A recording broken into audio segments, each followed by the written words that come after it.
Selon les Nations Unies, la population de l'Afrique atteindra le chiffre de 2,4 milliards de personnes d'ici à 2050. Cette croissance s'accompagnera de nombreux défis en termes d'alimentation, d'infrastructures, de logement, d'urbanisation, d'électrification, entre autres. Pour répondre aux besoins de ces milliards de personnes, il faut pouvoir anticiper sur de nombreux problèmes potentiels, prévoir et agir, d'où l'importance de la statistique. On ne peut pas parler de programmation économique sans parler de statistiques, puisque la notion même de programmation est une notion qui cadre avec les statistiques. Programmer signifie planifier dans le temps. Qui dit croissance dit évolution du PIB. Or, pour déterminer ce PIB, il faudrait que ce soit des statisticiens qui fassent le travail. Donc, c'est pour tout ceci pour dire que les statistiques sont au cœur de la notion même de programmation économique, de programmation macroéconomique. Et qui dit donc programmation macroéconomique dit projection dans le futur, projection de l'avenir des données économiques afin de pouvoir ordonner une politique de développement. La statistique, c'est l'instrument de mesure des variables économiques, des variables sociales, des variables démographiques. Donc il est évident que pour configurer les programmes économiques, pour configurer les besoins, on a besoin des mesures, des instruments de mesure, et sont ces instruments de mesure-là que fournit la statistique. Donc, comme d'ailleurs dans tous les pays du monde, le Cameroun dispose d'un service national de statistique qui lui permet d'avoir des chiffres, et ce sont ces chiffres-là qui lui donnent une vue de la situation économique et sociale du pays. Oh, la statistique, on la définit comme la science des ensembles nombreux. Voilà, donc on va chercher de l'information, on collecte donc l'information, on l'agrège et puis on la transforme en information. On collecte des données qu'on transforme en information et ces informations, nous les publions, nous les diffusons à l'intention, disons, d'un grand nombre de publics. Mais j'insisterai simplement sur les décideurs. Et quand l'information arrive au niveau des décideurs, eh bien, c'est pour éclairer leurs décisions. Le paradoxe, c'est que l'Afrique, où le besoin de statistiques pour la planification est le plus pressant, à cause des impératifs du développement et du poids de l'informel dans l'économie, est aussi le continent avec le moins de structures idoines pour la collecte et le traitement des données statistiques, d'où le peu de fiabilité qu'offrent les statistiques disponibles. Regardez ce qui s'est passé au Nigeria et au Ghana. En fait, un jour, on reprend les statistiques, particulièrement au Nigeria, et ensuite on s'aperçoit que le pays a un PIB qui est beaucoup plus important que celui qui était déclaré antérieurement. Alors, le Ghana en 2010, c'est la même chose. Le Ghana s'est retrouvé en repensant précisément ses services statistiques, c'est-à-dire les méthodologies, en repensant, si vous voulez, les différents indicateurs statistiques, on arrive à peu près à doubler pratiquement le PIB du Ghana. Donc il y a là quand même un problème. Et pour les chercheurs, c'est exactement la même chose. Si vous prenez les grands agrégats macroéconomiques, le PIB, le taux de croissance, les déficits budgétaires, etc., ces indicateurs macroéconomiques sont façonnés de manière tout à fait particulière. La plupart du temps, à une période où, en réalité, on n'avait pas une maîtrise technique de la statistique, à telle enseigne que la fiabilité de tels indicateurs est en question. En Afrique, La faiblesse des moyens n'est pas seule en cause dans les difficultés liées à la collecte et au traitement des statistiques. Il y a également plusieurs autres paramètres, notamment d'ordre organisationnel. Au Cameroun, le recensement de la population organisé en 2005 n'a rendu son verdict que 6 ans plus tard, en 2011. Les experts soulignent qu'il se pose ici un problème de fraîcheur des données statistiques. La statistique donne la visibilité. Et c'est elle, une fois de plus, qui est l'instrument opérationnel, la base sans laquelle la notion même de planification n'a plus de sens. Donc, lorsque des instruments majeurs, des données majeures comme les données démographiques du pays, ne sont pas publiées à temps et sont publiées peut-être 5 ans plus tard, d'abord, elles perdent leur fraîcheur. Premier point, elles ne peuvent donc plus être très utiles. Et ensuite, elles enlèvent, il y a un doute, quoi. Elles mettent un doute sur la crédibilité même de l'opération. Au-delà des problèmes liés à l'organisation, il y a aussi ce que d'aucuns appellent la manipulation des données statistiques à des fins politiques. Pour Jean-Robert Wafo, au Cameroun, la supercherie se situe à plusieurs niveaux. Mais le problème le plus crucial consiste à priver les municipalités hostiles au pouvoir de ressources pour leur bon fonctionnement. Mais vous savez que les communes ont une mission essentielle, celle de subvenir aux besoins de la population. Et pour subvenir aux besoins de la population, il faut déjà savoir combien d'habitants il y a, n'est-ce pas, dans cette commune. Il me souvient qu'en 2007, les documents, différents documents qu'on nous donnait, qu'on nous transmettait à la faveur, n'est-ce pas, que ce soit des sessions du conseil municipal consacrées au budget, à l'examen du budget ou bien à l'étude de la gestion du compte administratif, ces documents faisaient état de ce que, je dis bien en 2007, dont la deuxième avait 700 000 habitants.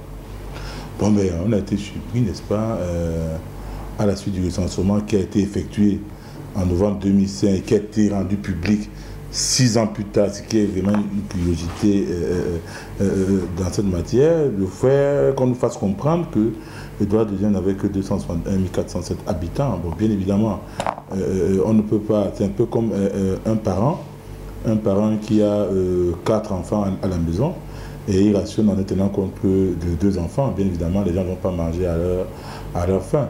Donc vous comprenez très bien que le fait de diminuer la démographie pour des raisons manifestement électoralistes a des incidences très graves, je vais dire néfastes, n'est-ce pas, sur les capacités financières de la commune à subvenir aux besoins des populations. Surtout quand on se rend compte qu'un grand agrégat, un gros agrégat budgétaire comme les centres additionnels communaux dépendent du nombre d'habitants. Alors vous comprenez que quand on baisse le nombre d'habitants, nécessairement, les CAC qui sont transmis de l'État central vers les collectivités territoriales décentralisées vont également connaître une baisse. Bon, maintenant, puisque la commune est dans un grand ensemble qu'on appelle la ville, au niveau de la ville également, nous sommes à Douala, qui est la capitale économique du Cameroun. Il y a également une très forte incidence négative sur les perspectives de développement de cette ville. D'abord, sur le plan purement privé, je veux dire au niveau des entreprises, c'est clair que quand une entreprise est en train de vouloir s'installer dans une ville, il y a ce qu'on appelle, n'est-ce pas, le business plan de cette entreprise qui tient compte de la cible potentielle du produit qu'on veut écouler sur le marché. Et la cible, c'est la population. Donc quand vous baissez, n'est-ce pas, volontairement les chiffres de la population, il va de soi que ça fausse, n'est-ce pas, le business plan de ces entreprises. Pour Jean-Robert Wafo, les conséquences du tripatouillage des statistiques ne sont pas que d'ordre économique ou administratif. Elles concernent aussi la manipulation du code électoral en vue d'influencer en amont les résultats des élections, d'où les nombreux conflits post-électoraux sur le continent. La gouvernance, le fondement de la gouvernance politique, c'est le respect du suffrage universel. Vous avez compris? C'est le respect donc du suffrage universel. À partir du moment où on diminue les chiffres de la population, il va de soi que le fichier électoral sera biaisé. Parce que si vous dites par exemple qu'une ville a 1 million, une ville comme Douala a 1 931 000 habitants et que dans le cadre du recensement ou alors des inscriptions sur les listes électorales, on trouve qu'il y a 2 millions d'inscrits, mais il va de soi que ceux qui ont, n'est-ce pas, révélé que Douala n'avait qu'1 931 000 habitants vont chercher à couper la liste, à couper le nombre d'inscrits pour que leur incongruité ne soit pas mise à nu. Donc vous comprenez très bien que sur le plan politique également, c'est-à-dire que ça a des influences néfastes. Pour l'organisation Transparency International, la publication de statistiques justes et fiables participe tout simplement de la bonne gouvernance. Et faute de se conformer aux règles de l'art, un gouvernement s'expose à la mauvaise gouvernance. Et il n'est pas exclu un ensemble de manipulations aussi, à exclure un ensemble de manipulations à des fins électoralistes, qui ferait sous-évaluer le poids électoral de certaines régions, qui influencerait notamment par rapport aux circonscriptions, l'affectation en termes de circonscription pour les législatives, vous savez que c'est lié aussi à la population. Donc le fait de minorer la population d'une région qui n'est pas souvent réputée favorable peut aussi jouer, dans ce sens qu'on minore aussi le nombre potentiel d'adversaires qui seraient élus de ce côté-là. Donc, on peut les exclure, a priori, lorsqu'on connaît les comportements dans notre environnement. Donc, c'est un vrai problème. Et on a bien vu qu'il y avait quand même pour reprendre le cas des dernières élections législatives au Cameroun, il y avait quand même une répartition de circonscriptions qui était très discutable et très querellée par les acteurs, d'autant qu'elle n'obéissait pas spécialement à la logique prévue par les textes en vigueur au Cameroun.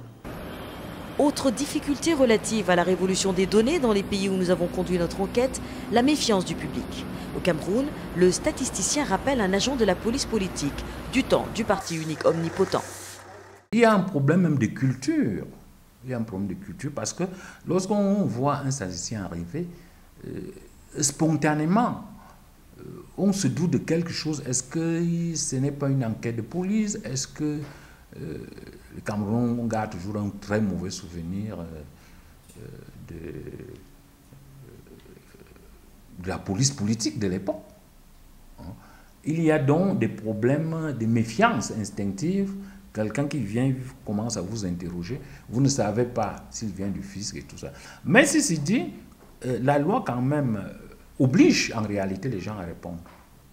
Il y a une loi qui oblige les gens à répondre. Et en même temps, la même loi protège les données statistiques qui ne peuvent pas être utilisées ni pour des besoins de fiscalité, ni même pour des besoins judiciaires. Si dans certains pays, il se pose avant tout un problème de gouvernance en matière de gestion des données statistiques, en revanche, au Mali, la difficulté est d'un autre ordre. L'économie malienne a d'abord été spéculative et tenue pendant longtemps par des commerçants qui n'avaient aucune formation, qui n'ont jamais été à l'école et qui, à la limite, se fiaient à leur instinct. Bon, cela a marché pendant longtemps et du coup, pour beaucoup de gens encore, investir dans la prospective, investir dans la recherche et partant dans la statistique, c'est perdre de l'argent. Face à toutes ces difficultés auxquelles est confrontée la problématique des statistiques en Afrique, se pose une question clé. L'Afrique a-t-elle les moyens de recueillir des statistiques pour son développement? Le professeur Kassé estime que c'est une question de priorité. Ce n'est pas dans leur priorité. Nous avons effectivement, les agences nationales ont des techniciens bien formés, mais en fait, si ce n'est pas une priorité, si on dit au fond la Banque mondiale va financer effectivement l'enquête démographique, tel ou tel projet, le Fonds monétaire va effectivement contribuer, ainsi de suite. Évidemment, si vous faites de l'extérieur votre principal bailleur de fonds, de toute manière, je dis une fois encore, mais ça c'est normal, qui tient la bourse tient le reste. Vous n'allez pas leur dire, écoutez, votre argent, le statisticien ne va pas dire l'argent est très mal utilisé. Bon, vous n'allez pas avoir les taux de croissance espérés, etc., etc. On va enjoliver les statistiques pour que ça réponde effectivement aux bonnes normes. Mais c'est ce qui se passe souvent. Ce manque de volonté politique se traduit dans les faits par des problèmes liés, entre autres, à l'insuffisance du personnel affecté à la collecte et au traitement des données statistiques et à la formation. Il ne saurait y avoir de statistiques fiables sans une formation de qualité en amont, explique Robert Ngonté de l'ICEA à Yaoundé. Le personnel mobilisé pour faire l'enquête n'a pas suffisamment été formé aux techniques. Il peut avoir une fiabilité pas suffisante dans les réponses recueillies. Donc il y a un niveau de questionnaire, le questionnaire qui se pose. Il peut avoir un problème au niveau du questionnaire. Le premier problème déjà soulevé sur la base des sondages, pour les pays qui n'ont pas suffisamment de moyens et de ressources humaines pour établir les recensements dans les domaines où la statistique est nécessaire. Deuxième problème maintenant, au niveau des questionnaires, quand il s'agit des enquêtes au niveau de populations humaines. Et donc, la formation dont on a parlé tout à l'heure demande à la fois sur le terrain former les agents aux techniques de collecte. Et l'approche doit être, il faut déjà préparer la personne, la sensibilisation pour dire que l'information collectée ne va pas servir peut-être à des fins de répression fiscale, par exemple. Voyez-vous, il y a des domaines sensibles où la personne doit être suffisamment formée. Domaine médical et domaine social, si on interroge certaines personnes dans un contexte qui ne soit pas approprié, la personne doit forcément donner une information pas fiable. Par exemple, un chef de ménage interrogé devant son ménage sur ces questions de dépenses hors ménage, on ne peut pas s'attendre à une formation, à une réponse fiable. Vous voyez que la question de formation, à la fois sur le plan technique, scientifique et sur le plan sociologique, ça demande du temps et une mobilisation nationale pour arriver à une information fiable. La plupart des États disposent d'établissements ou de structures d'enseignement en statistique. Mais le Cameroun, la Côte d'Ivoire et le Sénégal sont les têtes de pont en Afrique francophone. L'INSAE est une école qui a une vocation régionale. La preuve, depuis sa création, une douzaine de nationalités sont passées par là. Principalement les nationalités concernant les pays de la sous-région, de l'Afrique de l'Ouest, en particulier, voilà, l'UEMOA ou un peu plus. C'est ainsi que les Togolais sont très bien représentés depuis le départ à l'INSAE, les Béninois, les Burkinabés, les Maliens, les Guinéens, les Malgaches aussi ont eu à suivre des formations ici, les Tchadiens, les Comoriens, les Djiboutiens, les Camerounais, etc. Donc ça témoigne de la vocation régionale de l'école, que nous ne formons pas seulement pour le système statistique national sénégalais, mais nous formons aussi pour les autres systèmes statistiques nationaux. Au total, l'école a formé 217 statisticiens. Pour ceux qui viennent de sortir, il est difficile encore de parler tout de suite de leur insertion. Mais ceux qui sont sortis de 2011, puisque c'est la première année où l'école a sorti des diplômés, jusqu'en 2014, beaucoup, du côté en tout cas des diplômés sénégalais, l'essentiel sont insérés. Et beaucoup sont insérés au niveau de l'Agence nationale de la statistique et de la démographie, ANSD.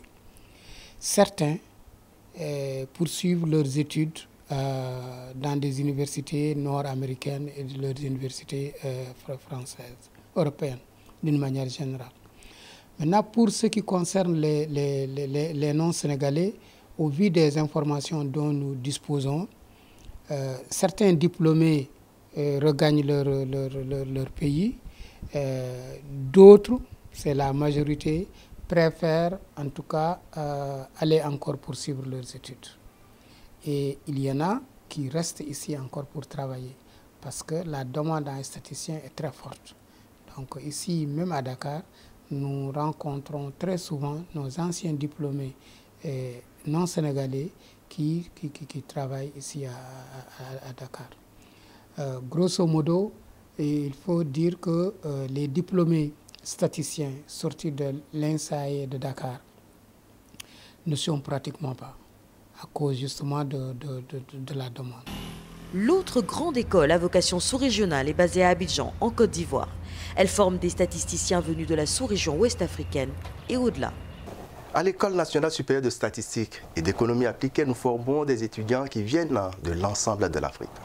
Nous avons commencé par former, disons, des étudiants qui viennent de l'Afrique francophone et de Haïti.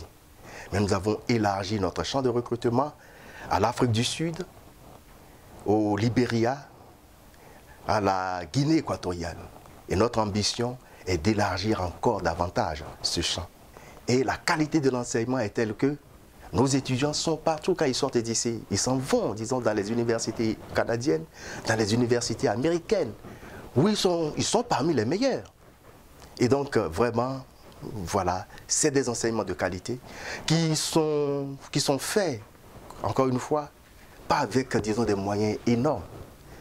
Mais notre ambition, comme je l'ai dit, notre ambition est grande. Parce que nous nous disons ceci, la langue, par exemple, ne doit pas être une barrière en Afrique.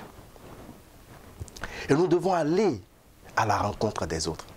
Faire en sorte que n'importe qui, n'importe quel étudiant puisse venir à l'école de statistique pour avoir, disons, des enseignements. Que nos étudiants puissent aller au Kenya, en Ouganda. D'ailleurs, nous avons commencé à signer un certain nombre de partenariats avec, disons, l'université de Makerere et d'autres universités. Nous avons des écoles que nous appuyons un peu partout en Afrique. Au Burkina Faso, au Mali, à Madagascar et bientôt en République démocratique du Congo. Nous sommes également à Djibouti. Et bien voilà, donc nous essayons, disons, avec le peu de moyens que nous avons actuellement, d'étendre, disons, le champ de nos recrutements. Du côté de l'école de Yaoundé, on essaie d'innover chaque jour un peu plus. Dernière trouvaille, le lancement d'une filière de formation en master en statistique agricole rurale et environnementale. Ceci pour permettre aux statisticiens de faire face à des défis nouveaux, tels que le changement climatique. Nous sommes en train d'élaborer un projet de master en statistique agricole rurale et même environnementale. L'idée, c'est de mettre en place des outils beaucoup plus sophistiqués pour permettre à nos ingénieurs de pouvoir résoudre les nouvelles problématiques qui s'imposent. Par exemple, je dirais le changement climatique là que vous voyez. Il peut y avoir des relations avec ce qui se passe au niveau de l'agriculture. S'il y a un dérèglement climatique pour nous Africains ou, comme on le disait tout à l'heure, le secteur agricole est très important, eh bien, nous sommes en péril. Donc un des objectifs de ce master, c'est vraiment de mettre à la disposition des ingénieurs des outils beaucoup plus sophistiqués pour appréhender ces phénomènes-là, les anticiper et puis trouver des solutions. Cependant, les solutions tardent toujours à venir, car en dépit de la qualité des enseignements, par ailleurs reconnue par tous les experts que nous avons consultés, la problématique de la fiabilité des statistiques en Afrique se pose de manière accrue. Je pense que ça va venir doucement parce que dans le domaine politique, de plus en plus de gens font des statistiques vraiment, je dirais, trop simplistes et beaucoup pas sérieux. Mais déjà, ça amène des commentaires, des discussions. Je pense qu'à partir de là, ça va peut-être entrer dans les habitudes et aller là où ça doit aller, dans le domaine de l'économie surtout. Je pense que nos statistiques ont besoin d'être plus indépendantes du pouvoir politique. De ce point de vue, elles seraient peut-être plus au service de la programmation et du développement économique. Ils sont tributaires de ce que l'État leur demande de produire. et ce que l'État met comme moyen à leur disposition, parce qu'il faut bien se dire que c'est des financements du gouvernement. Donc, s'ils sont importants, ils permettent à cette institution de se déployer de façon optimale. Mais s'ils sont réduits, je crois qu'après, ils vont se recentrer sur ce qu'ils peuvent faire et qui soit véritablement le strict minimum.